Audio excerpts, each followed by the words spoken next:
So, I decided to have a discussion on breaking generational dysfunction. I don't like to use the word curses because people get a little disturbed by that word. So, I say breaking unhealthy generational patterns or dysfunction. I use that word a lot. But I, I've been studying and listening to different topics on epigenetics, and it really ties into, well, really my life and the things that I've gone through and trying to change the trajectory of my dysfunctional family line.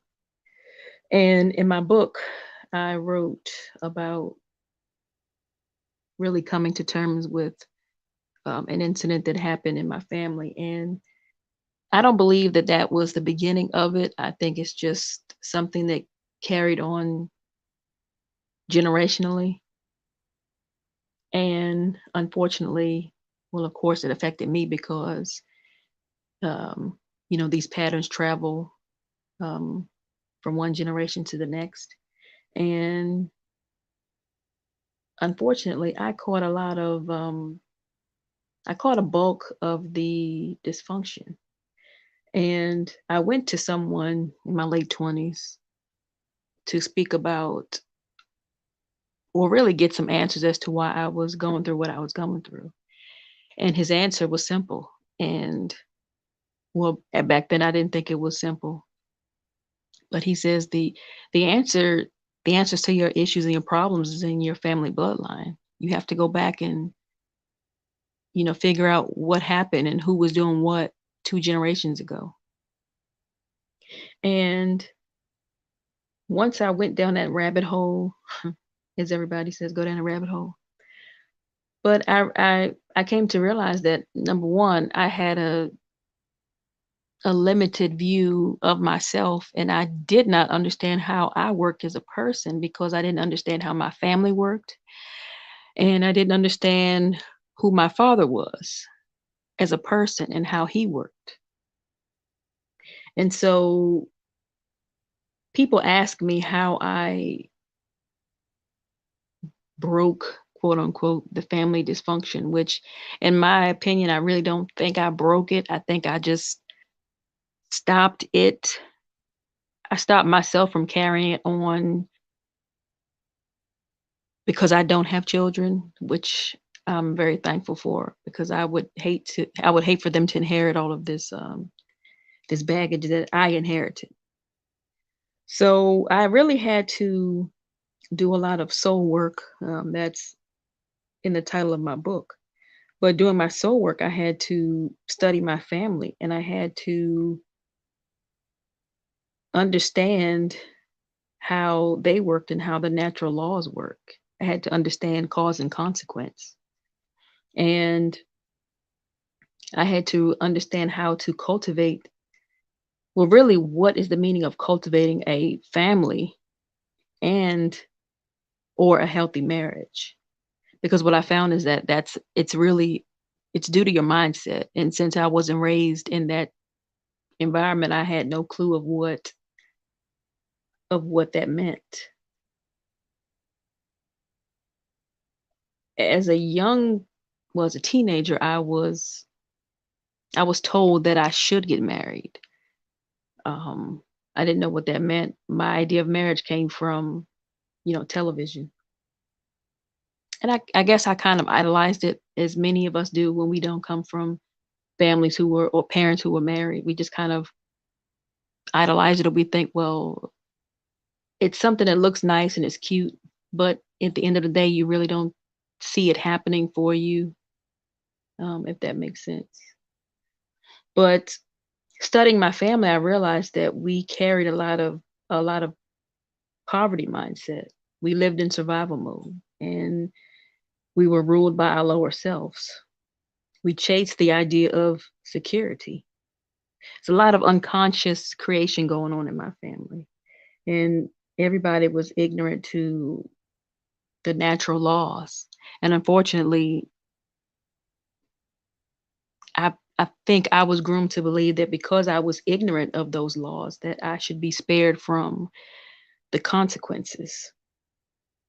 But this is why the saying goes, the sins of the father travel, what is it, 3 or 4 generations, I believe. I have to find, have to do some research on that. But as I got older, I realized that I had the power to, shift my bloodline and my family trajectory through my actions and the way that I thought. I had to change my mindset. I had to do things a little differently than my parents and grandparents did, because I was groomed to believe that I had no control, and I was controlled by the people who raised me. I was controlled by fear. And I learned that as human beings, we can't be controlled because we're not computer programs, we're not codes. Um, our human genes don't control us. Our genes are just a biological inclination for expression. And we have to change our state of awareness so we can influence or change completely that inclination for expression. And when we do this, we change our genetic code because it can be rewritten. And the result is a different manifestation that can be expressed. And people who've known me maybe from my teens, early 20s, they can see that transformation. They can see that I'm a different person. And that reason is because I did the soul work. I located my soul. And once I discovered, really who my father was, because I do believe that we are our father's children. They form our identities. And a lot of my talents and my gifts were from my father. But I had to do the soul work to discover that, to reaffirm that belief that deep down I always knew that, but I had to do that work to make it solid. Because at the end of the day, we are the writers of our codes. We are the influencers. We're not just a code. We can't be programmed. We have choices. We have free will. Um, and I chose not to carry on the dysfunctional, family tradition. And I was listening to a teacher. He was speaking on, epigenetics and um, these epigenetic markers and all that good stuff. And he basically described it in a so simple and beautiful. And he says that as humans, we're electromagnetic beings, and it's kind of like a VHS or a cassette tape. And if you grew up in the 80s, you know what I'm talking about, because we spent lots of we've used lots of cassette tapes and VHSs where, we take it and we re-record something over it. I've done that plenty of times. But breaking these generational curses or patterns, dysfunctions, whatever word you want to use, it's pretty much the same thing. We can record over that magnetic strip, even though that code was written in childhood and we inherited from our parents, those genes that, we got from them.